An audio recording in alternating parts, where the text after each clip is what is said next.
Hi, welcome to the Kindle Chronicles. I'm Len Edgerly.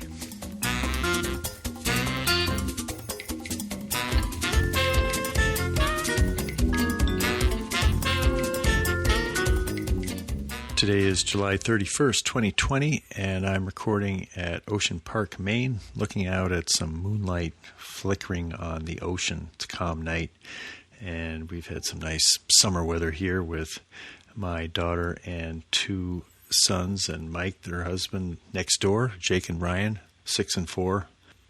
I think any age is a great age to be at the beach, but 6 and 4 seem to be almost perfect. The running around and the playing in the waves and learning how to ride a boogie board. It seems to be the essence of summer to be here with them, and it's really fun. My guest this week is Richard Bruno, who is the creator of a weekly poem email list that I've been a subscriber to for 11 years, and each Monday he sends a new poem out. If you want to be on this list, I'll tell you how to do that, and you may want to after you hear our conversation, which will include Richard reciting some poems. Also have some news to talk about. Mr. Bezos goes to Washington, and for the tech tip, I'm going to talk about the different ways that I use the Remarkable tablet and my iPad. The big news this week was the hearing before the Antitrust Subcommittee of the House Judiciary Committee that featured 4 CEOs of the big tech companies, including Jeff Bezos of Amazon. I watched some of it. I found it pretty tough to watch it, just the rudeness of it and I don't know. I was really surprised at how difficult it was to watch this grilling of Jeff Bezos and the other 3. There are issues, antitrust issues for a company that big, and how technology is regulated using antitrust laws that are so old. I mean, these are all fair questions, but boy, in the event of it, I thought it was pretty subpar.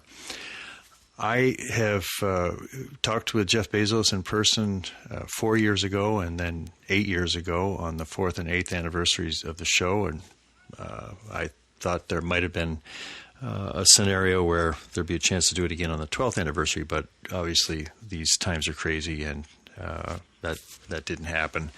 But I was pleased that as part of this congressional hearing, each of the 4 CEOs prepared a very tight, well-practiced 5-minute introductory statement, which was a summary of the one that they'd submitted in writing. And I've listened to the one that Jeff did several times now, and I like it because it seems to me a very powerful distillation of his personal story and the story of his founding of Amazon, leading right into the issues that are mainly being talked about from an antitrust point of view, which have to do with Amazon Marketplace, and do third-party sellers get a raw deal? There's 1.7 million of them using Amazon's website and fulfillment centers and all that, and there have been reports, including some that came out in the hearings, of small businesses who just didn't get their phone calls returned in response to questions. And Jeff talked about that. He talked about how the marketplace was created 20 years ago and what Amazon's trying to do with it. And he made some pretty pointed comments about how hard it is to create the kind of trust that Amazon has generated with favorable reaction from 80% of its customers. And he didn't compare it with the trust level of Congress. I think that, a lot of people watching this would have said, yeah, Amazon is trusted less than only the military and the family doctor. And I betcha Congress is way down there. So I'm going to play this 5-minute statement in case you haven't heard it. If you did hear it when you were watching, it's so carefully written, and it has sort of Bezosian directness, and he's really quite a good writer. I'm sure he gets help from Jay Carney and other people when something like this comes along, but to me it matches who he is, and each time I listen to it I hear a little bit more. Here is Jeff Bezos' opening statement to the Antitrust Subcommittee of the House Judiciary Committee this week. Thank you, Chairman Cicilline, Ranking Member Sensenbrenner, and members of the subcommittee. I was born into great wealth, not monetary wealth, but instead the wealth of a loving family, a family that fostered my curiosity and encouraged me to dream big. My mom, Jackie, had me when she was a 17-year-old high school student in Albuquerque. Being pregnant in high school was not popular. The school tried to kick her out, but she was allowed to finish after my grandfather negotiated terms with the principal. She couldn't have a locker, no extracurriculars, and couldn't walk across the stage to get her diploma. She graduated and was determined to continue her education, so she enrolled in night school, bringing me, her infant son, to class with her throughout. My dad's name is Miguel. He adopted me when I was 4. He was 16 when he came to the U.S. from Cuba by himself shortly after Castro took over. My dad didn't speak English, and he did not have an easy path. What he did have was grit and determination. He received a scholarship to college in Albuquerque, which is where he met my mom. Together with my grandparents, these hardworking, resourceful, and loving people made me who I am. I walked away from a steady job on Wall Street into a Seattle garage to found Amazon, fully understanding that it might not work. It feels like just yesterday I was driving the packages to the post office myself, dreaming that one day we might afford a forklift. Customer obsession has driven our success, and I take it as an article of faith that customers notice when you do the right thing. You earn trust slowly, over time, by doing hard things well, delivering on time, offering everyday low prices, making promises and keeping them, and making principled decisions, even when they are unpopular. And our approach is working. 80% of Americans have a favorable impression of Amazon overall. Who do Americans trust more than Amazon to do the right thing? Only their doctors and the military. The retail market we participate in is extraordinarily large and competitive. Amazon accounts for less than 1% of the $25 trillion global retail market and less than 4% of U.S. retail. There's room in retail for multiple winners. We compete against large, established players like Target, Costco, Kroger, and of course, Walmart, a company more than twice Amazon's size. 20 years ago, we made the decision to invite other sellers to sell in our store, to share the same valuable real estate we spent billions to build, market, and maintain.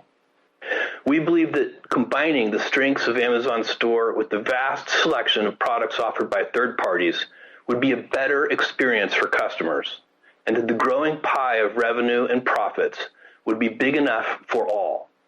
We were betting that it was not a zero-sum game. Fortunately, we were right. There are now 1.7 million small and medium-sized businesses selling on Amazon. The trust customers put in us every day has allowed Amazon to create more jobs in the United States over the past decade than any other company. Hundreds of thousands of jobs across 42 states. Amazon employees make a minimum of $15 an hour, more than double the federal minimum wage. And we offer the best benefits that include comprehensive health insurance, 401k retirement, and parental leave, which includes 20 weeks of paid maternity leave. More than any place on earth, entrepreneurial companies start, grow, and thrive here in the U.S. We nurture entrepreneurs and startups with stable rule of law, the finest university system in the world, the freedom of democracy, and a deeply accepted culture of risk-taking. Of course, this great nation of ours is far from perfect. Even as we remember Congressman John Lewis and honor his legacy, we're in the middle of a much-needed race reckoning. We also face the challenges of climate change and income inequality, and we're stumbling through the crisis of a global pandemic. Still, with all of our faults and problems, the rest of the world would love even the tiniest sip of the elixir we have here in the U.S. Immigrants like my dad see what a treasure this country is. They have perspective and often can see it even more clearly than those of us who were lucky enough to be born here. It is still day one for this country, and even in the face of today's humbling challenges, I have never been more optimistic about our future. Well, we may look back on the day of this hearing from the point of view of history, saying this was the start of something very big that resulted in breaking up some of these companies and real evolution of antitrust principles and regulation in the country. I would bet against it. I remember reading the Yale Law Journal article 3 years ago by Lena M. Kahn, and it was very theoretical. It basically was trying to create a new way of understanding antitrust that wasn't so focused on the impact on customers, because I don't think anybody makes any kind of a case that customers are being harmed by Amazon. And that was when the trust busting was getting going, it was because monopolists were using their power to raise prices and really harm customers. That's not the case in Amazon and maybe to some extent the other companies as well. So this article in the Yale Law Journal 3 years ago was an attempt to come up with a whole different way of understanding antitrust. Creative, challenging, very academic. And when I think of something that theoretical getting applied to a company as complex as Amazon and a company as successful as Amazon, and it being implemented through something like a congressional hearing, and I'm sure there are competent people at the Justice Department and the others that are dealing with these things. Okay, yeah, it's always messy, and it was messy when the tobacco industry CEOs were brought in and subjected to that kind of scrutiny. And, look where we are now in terms of public health and tobacco. That comparison was in the New York Times and other places. I think it's a pretty ridiculous one to compare these tech companies that have had so much good impact on our lives compared with companies that are selling addictive products, cigarettes, which really harm people's health. This will be a long story, and I'll be interested in it. For now, I really liked hearing Jeff's statement. There was no famous silly laugh. He seemed serious, intent, perhaps a little irritated, and it just felt like he was going to use those 5 minutes to say things that he believed are true about himself, about Amazon, about this country, and I was impressed by it. I'd be interested in your reactions to it. You could send me an email at podchronicles@gmail.com. Another bit of news, at kind of a lower level, Prime Day. July has come and gone, and there hasn't been a Prime Day. It's usually around mid-July when this orgy of deals comes our way from Amazon. There's a story by John Porter in The Verge, I'll have a link to it, saying that Amazon did announce a delay in Prime Day, but there were no details. They just said it was going to be later than usual this year, and they said they would be sharing more details soon. There was a part of it was they quoted CNBC as saying Amazon had told third-party sellers to expect Prime Day on October 5th. That would be within 2 months of Black Friday. So that kind of makes sense to me. I could imagine something coming in October as the company continues to spend billions of dollars to keep employees safe in the warehouses, and we sort of understand the track of this. Last item of news is in the Wayback Machine on my calendar, I had a note on July 24th, 2014, 6 years ago, that my Fire Phone was delivered to the cottage here in Ocean Park. And I remember that day very well. I'd been to the press conference where the Fire Phone was released to much fanfare, and it came in a bright orange box. And it was a beautiful phone. It had this weird 3D effect on the home screen, and it was pretty remarkable.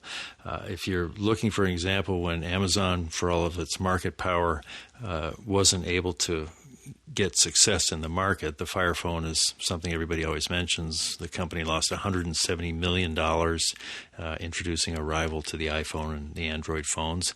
And before throwing in the towel on it, they had $83 million worth of those orange boxes sitting around unsold because it just, I think it was priced a little high, and it was just competing against really strong competition in the iPhone and the Android platform.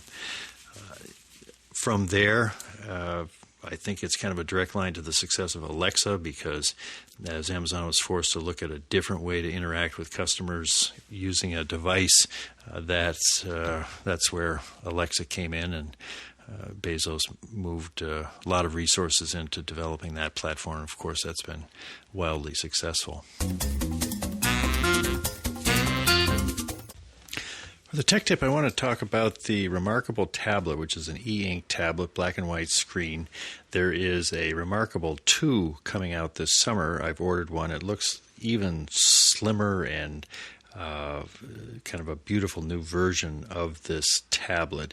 And I write on it with a stylus that comes with it, and it's it's paper-like. It's not as smooth as using the Apple Pencil on the iPad. The thing that I've noticed, and I'm curious about it and intrigued by it, and would be interested in thoughts that you might have about it. When I was just using the Remarkable tablet, I used it for preparing the script for the podcast. If I was trying to analyze something, if I had kind of a budget issue or a cost issue or something helping my dad out with something in real estate, I would get the Remarkable tablet and I would get in a comfortable chair and I would just in a very methodical way start laying out what do I need to know, what are the facts, and preparing an analysis that was fairly left brain. I mean, it's, you know, the A to B logical mind just seemed to resonate with this particular piece of technology.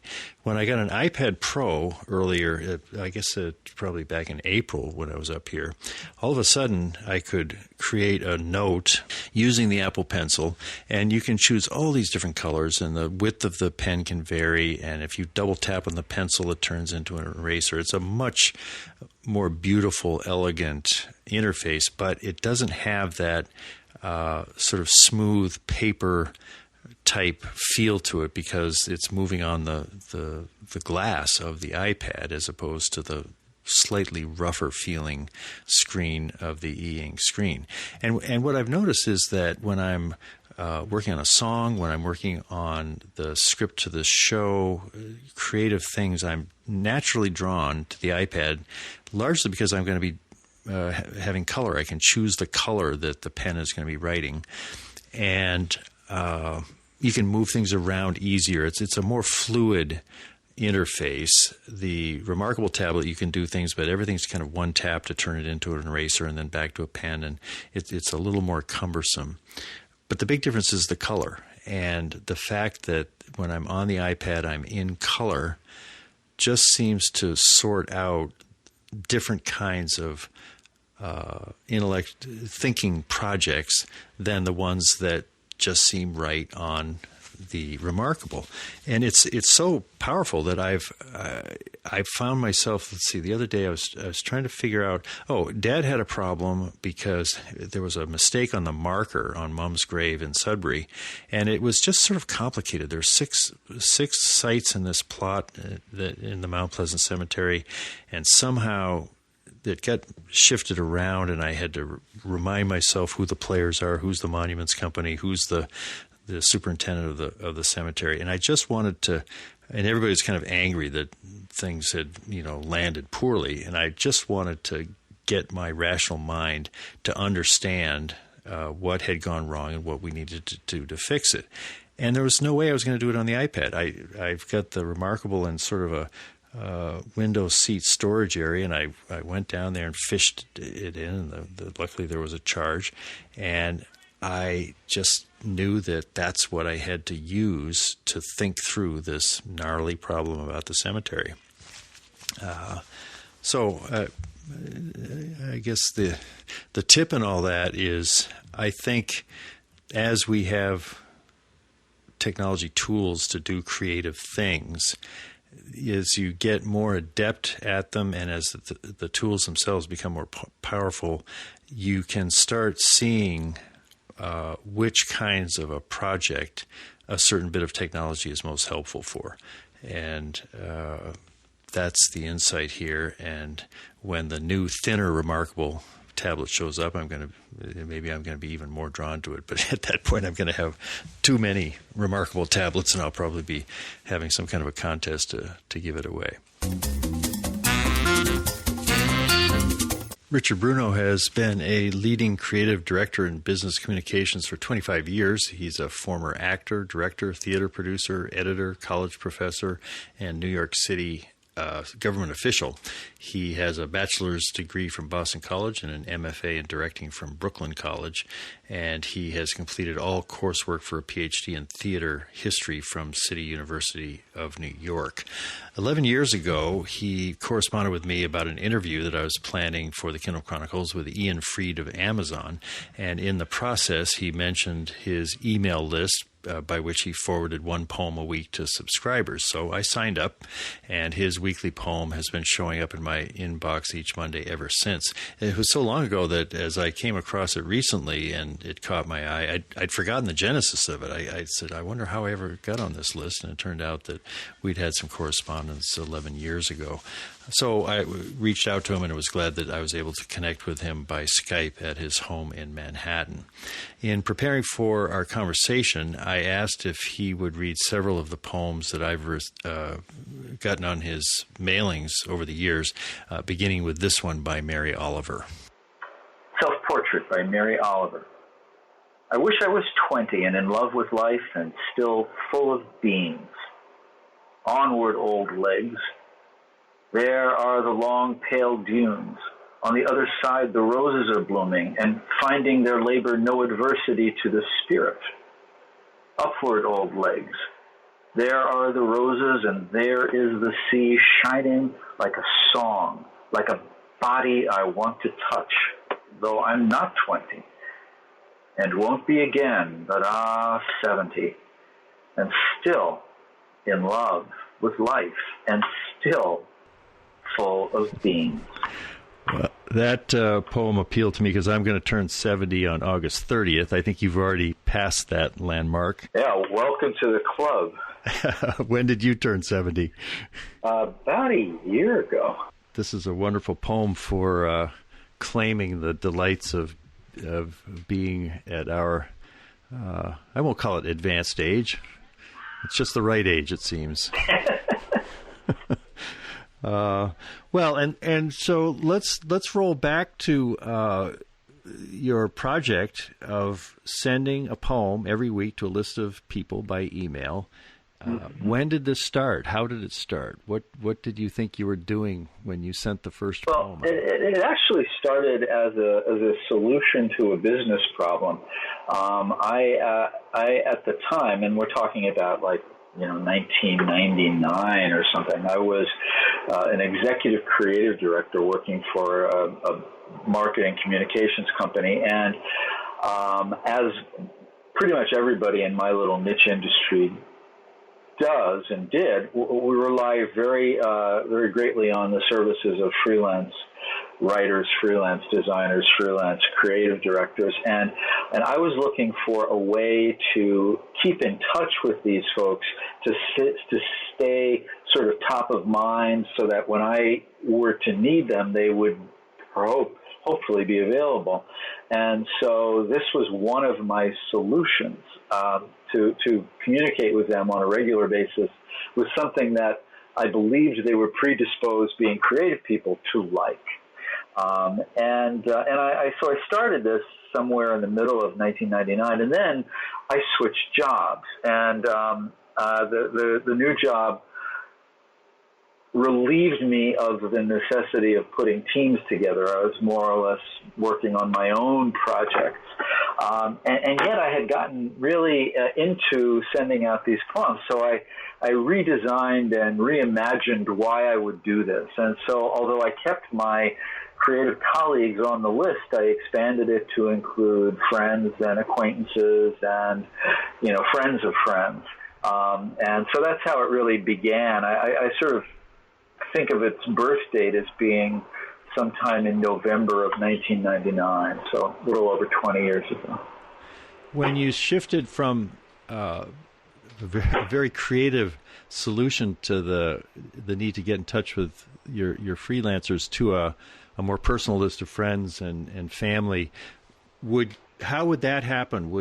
Would you simply say, would you like to get my poems, or would somebody know you're doing it, or what was the process of getting onto the list back in the early days? The process actually hasn't changed at all, and it's very kind of laissez-faire. I would mention this gently at, family gatherings or, in conversation with people, and then gradually the list would grow. And I've found, for me at least, that has been a very kind of integrated way to do it, and I've never felt the need or the desire to aggressively market this. And are you at about 300 now that receive it? It's probably closer to 500 or 600. Oh, it is. It's grown. And how many sort of, what do they call it, levels of separation? Do you have friends of family who hear about it and you get an email not really knowing what the connection is? Oh, absolutely. I mean, I try to, when I realized there were lots of people I had no real recollection of how they had gotten on the list, I tried nowadays to, make a little note when I add someone. But I know a couple of things. I know, for example, that there are a number of people who get the list who in turn have their own lists. Oh. So, so it gets circulated and pollinated that way. The most interesting, or at least interesting to me, little anecdote was once a number of years ago, I sent out a poem that was about a woman visiting Amsterdam and going to the Anne Frank Museum and then going to the Van Gogh Museum. And somehow, in a way that I don't really to this day understand, very soon after that poem went out, I got an email from the director of the Anne Frank Museum saying she had never seen this poem. It was by an American poet, and she just loved it. Wow. And she had put it up in her office and had given it to all her staff. And she said, and by the way, I also emailed it to my friend across town who runs the Van Gogh Museum. So, and she asked me if I could put her on the list. So, that was one of my more interesting, territorial expansions. That's got to be an example of things that have happened you don't even know about when you think of the circuitous route that these poems are making through the world once you launch them. And the button to that story is the poet was a living poet, so I tracked her down in Baltimore, and I found what I hoped was an active email for her and communicated with her. And she was thrilled, and so I put her in touch with the woman at the Anne Frank Museum. So the virtuous circle was completed. Wow, that's cool. Well, it is definitely summer. Here on the coast of Maine, it's 76 degrees. How hot are you there in Manhattan? It seems to be in the upper 90s. I'm not going out much these days. Yeah, the dog days. Well, how about if you could read the next poem on our list as a way to claim the season? Okay. This is a poem by May Sarton, and it's called Summer Music. Summer is all a green air. From the brilliant lawn, sopranos murmuring through hedges, accompanied by some poplars, in fields of wheat, surprises. Through faraway pastures, flows to the horizon's blues, in slow decrescendos. Summer is all a green sound, rippling in the foreground to that soft applause, the foam of Queen Anne's lace. Green, green in the ear, is all we care to hear, until a field suddenly flashes, the singing with so sharp a yellow that it crashes loud cymbals in the ear. Minor has turned to major as summer, lulling and so mild, goes golden buttercup wild. That's a strong ending. I think she was from Maine. I think she's passed now, but yes, so she was also from Maine. She certainly she lived in Maine for a long, long time. Yeah. Yeah. Well, now this poem is maybe a way to talk a little about. I think when you did the interview with the journalist from Cleveland, the aesthetic that you're after when you choose these poems you've talked about, and how would May Sarton's poem be an example of the kinds of poems you tend to put on the list versus the kinds of poems that you don't? Yeah. Well, I guess I start with the assumption that the email that I send out is under no circumstances going to be anybody's most important email that day. And so, I've got to, and I'm also intruding on someone's space, albeit electronically. So I want to offer something, and I want to offer something that, that contains some immediate pleasure. There was a wonderful book written years ago about Second City and the theater games and improvisational theater movement called Something Wonderful Right Away. And that, I think, is my philosophy with, selecting these poems. I have a personal affection for naughty poems, but I don't think they belong. That's naughty as in Knotty, not with a K there. And so I look for poems that have a ready gift, a ready level of apprehension, and that also will repay subsequent readings if that person is so inclined to do that. Right. So you can, if all you have time for is to read it once, you're probably going to have a chance to get something out of it. Yeah, that's my goal. Yeah. How about copy protection?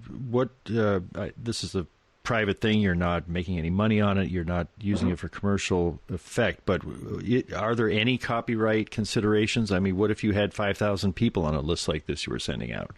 That may be one reason why I've never, worked very hard to make it bigger, because it's not a problem that I want to deal with. If I were to have to deal with that, then I probably wouldn't do it, because it has the level of organization that I think is comfortable for everyone, and for I think the contemporary poets, it's one tiny little way of marketing their work that might be considered a positive thing for them. Yeah, I think Cory Doctorow, when he talks about copyright, he always says that obscurity is a bigger problem from writers than people stealing their work. I'm sure that's especially true for poets. Yeah. How about the next poem by Wendell Berry? The real work. It may be that when we no longer know what to do, we have come to our real work. And that when we no longer know which way to go, we have come to our real journey. The mind that is not baffled is not employed. The impeded stream is the one that sings. I love that poem, and I think actually I was struggling last week as I came up on the 12th anniversary of doing this show, of saying I've done enough. I'm going to be 70. It's a lot of work, and but this poem, I think, speaks to the question which I suspect you've faced: how long are you going to keep doing this? When is this work finished? And I had a conversation with my father, who's 93, had a very successful career in banking, and this was 20 years ago. We used to have these weekly lunches, and something came up about ambition, and he said, at my age, ambition is ridiculous. And it was such a shocking thing to come from this incredibly ambitious, successful man. But it sort of delighted me to think that there is an age where ambition of a certain kind is ridiculous. And this poem sort of speaks to that. There was something tempting about even numbers. And so when I got to 1,000 poems, I thought, should I stop here? And I did a little survey with my brain, and the brain said, "Oh no, keep going." And then when I got to 20 years, I thought, should I stop here? And I don't know. I mean, there, as long as I can, type on the keyboard, and as long as there are, decent poems out there, I think I'll keep doing this. Yeah, what did you say? You consulted with your brain? That's yeah. Who's listening to who in that conversation? And why would I listen? Why would I take advice from him? Yeah, that's right. Well, I can see behind you what I thought I would probably see as a bookshelf full of volumes. And are you reading anything on Kindle or other electronic devices? For the last several years, I've decided to keep lists of what I read. And when I started keeping lists, I would say to people, it really is a third and a third and a third. A third of the books I read are dead trees, and a third of the books I read are electronic, and a third of the books I read I listen to. And in fact, I've had to adjust that. I would say that the books that I actually read in paper and printed books are down to like maybe 5 or 10% of my reading. And then the remainder is pretty much equally divided between electronic books and audiobooks. What has accounted for that shift? I think just the convenience of electronic reading.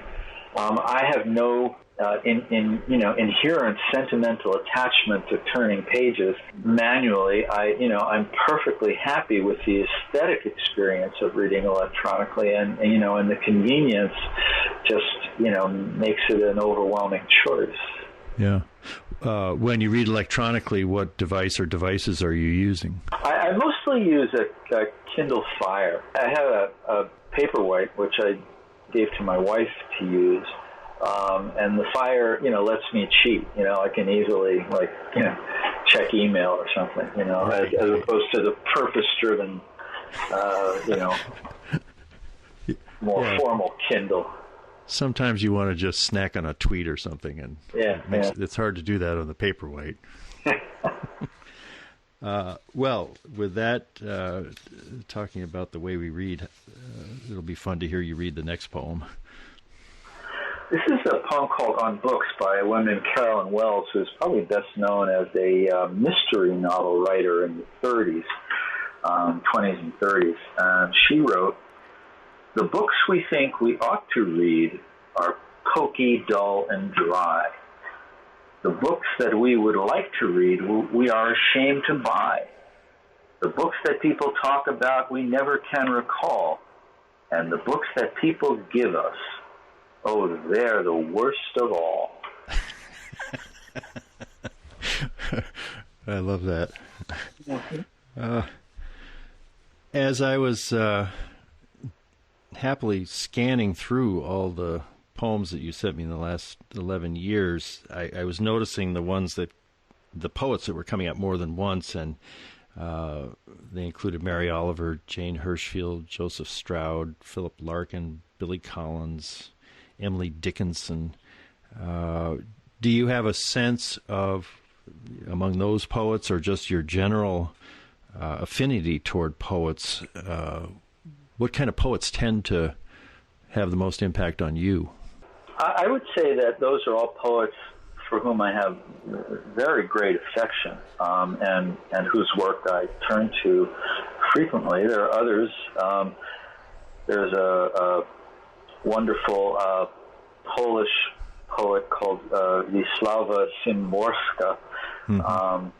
Frank O'Hara is a poet that I return to a lot, and a woman named Naomi Shahid Nye. There's also a very interesting poet named Louis Jenkins, and what's interesting or unique about his poem is that they're always paragraphs. They're deceptive. He doesn't make any attempt to make it look like rhymed or free verse. He writes a paragraph, and it always blows the top off of my head when I read one. But I guess to answer your question, I find all of these poets to do precisely that. As I think Yeats has a phrase called where he says, "Heaven blazing into the head." And, that I think is what I always look for in a poem, something that startles me, that makes me sort of take a little gasp of air and look at the world with a slightly fresh eye. In a recent email, there was a fascinating poem. It's Julia Alvarez, called "How Will This Pandemic Affect Poetry?" Let's try that one. Okay. How will this pandemic affect poetry? Will the lines be 6 feet apart? Will these hexameters be heroic like Homer's?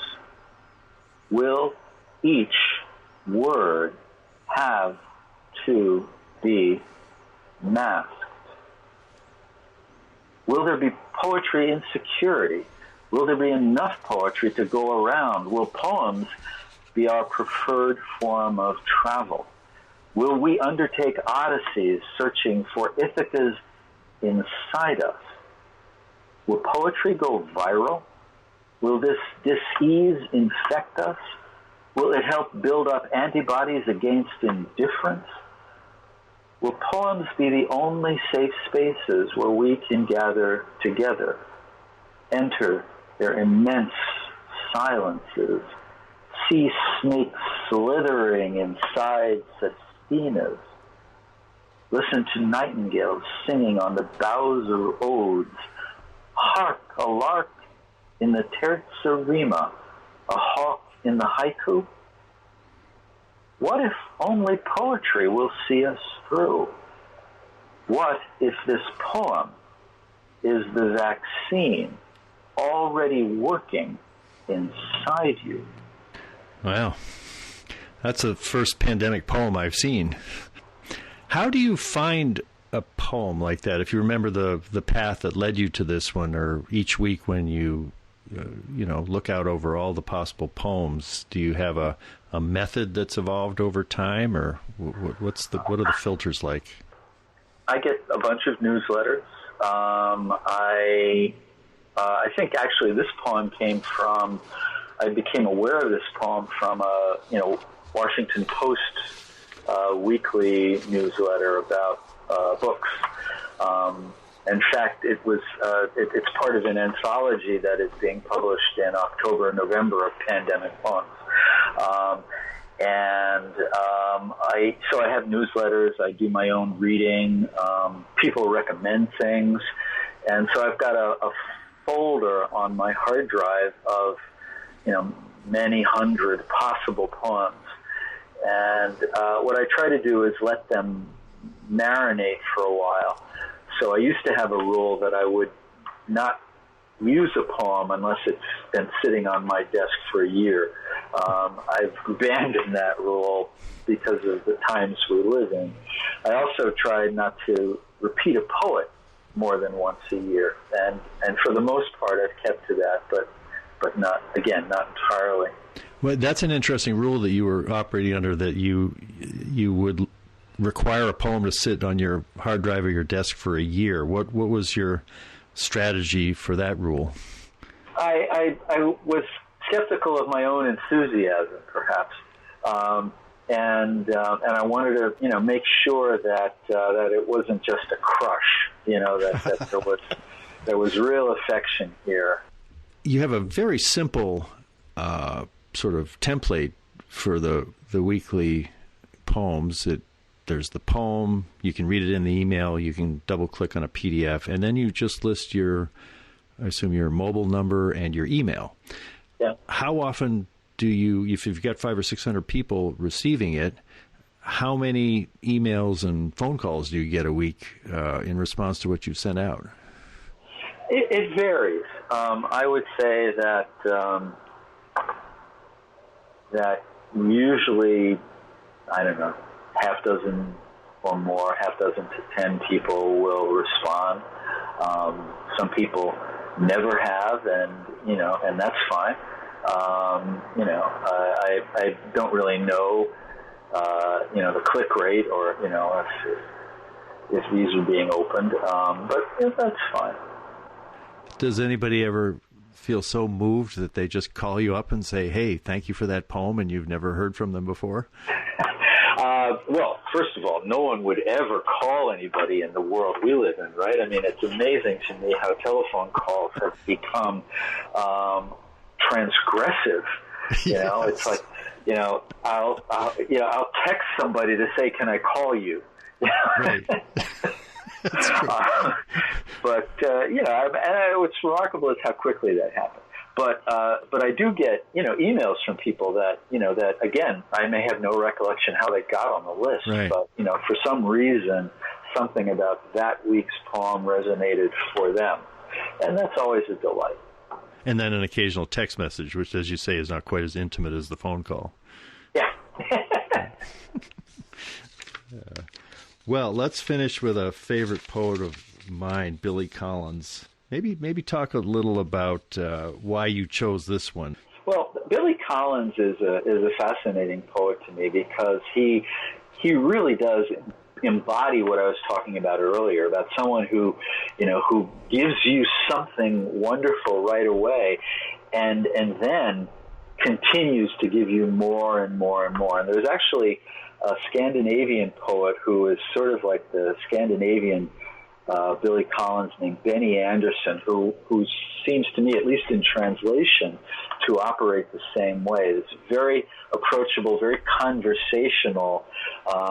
Billy Collins's anecdotes, and his poems are so anecdotal that he's able to take this very specific and very personal experience and portray it in a powerful way, and then slap you in the back of the head, and you realize that it's not simply a specific anecdote. There are glimpses of universal relevance, and not to be, too highfalutin.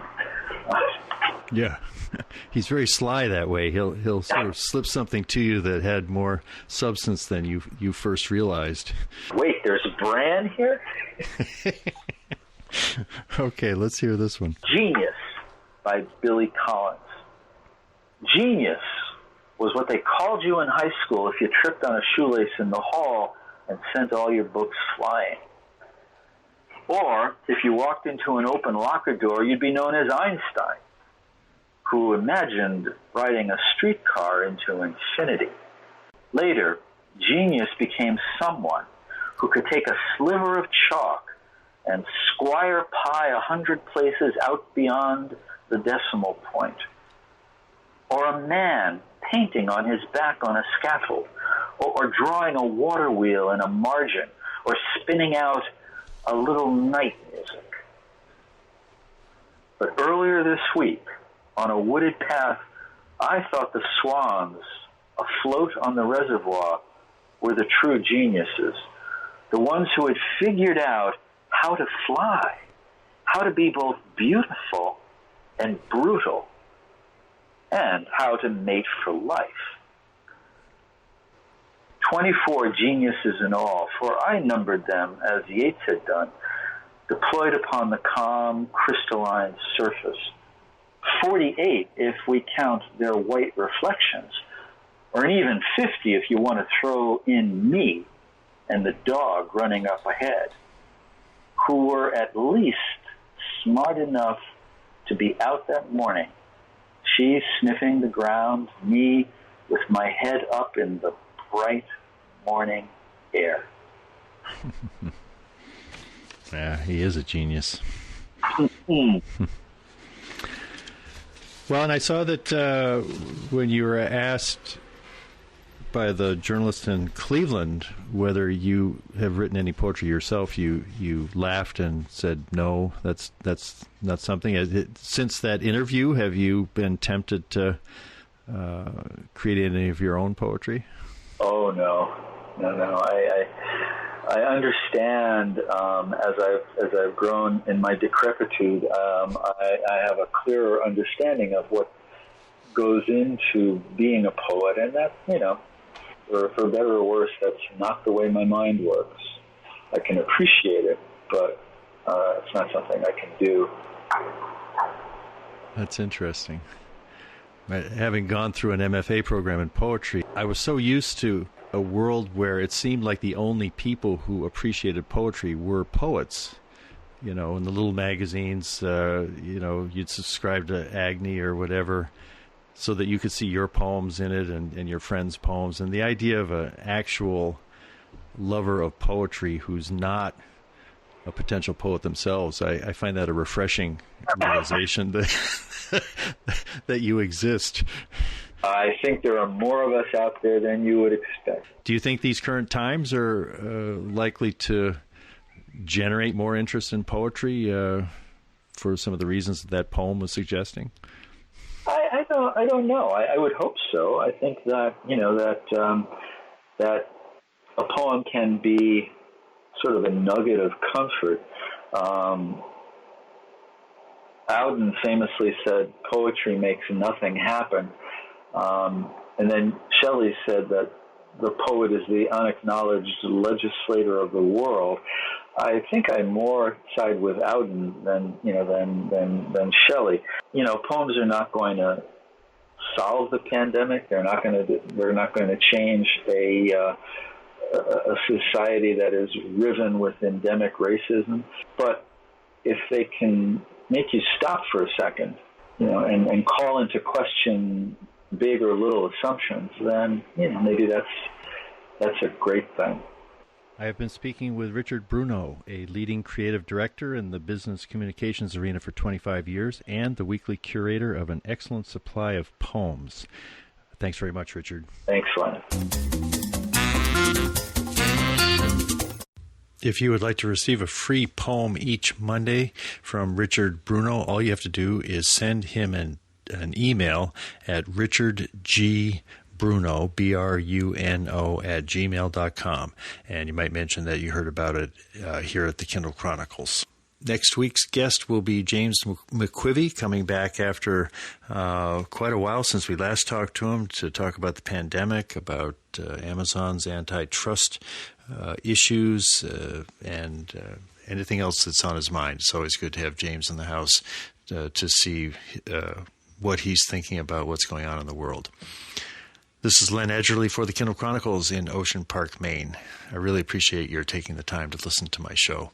Have a great day. Bye.